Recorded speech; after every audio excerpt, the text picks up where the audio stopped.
kung gaano makapangyarihan si Jesus.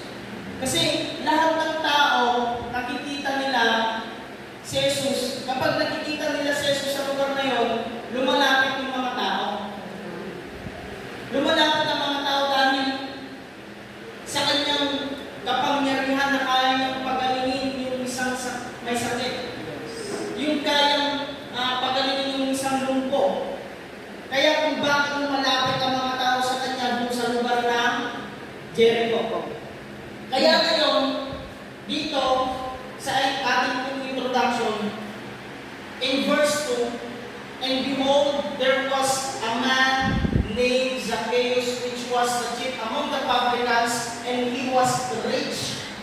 Zacchaeus had wealth, position, influence, but he was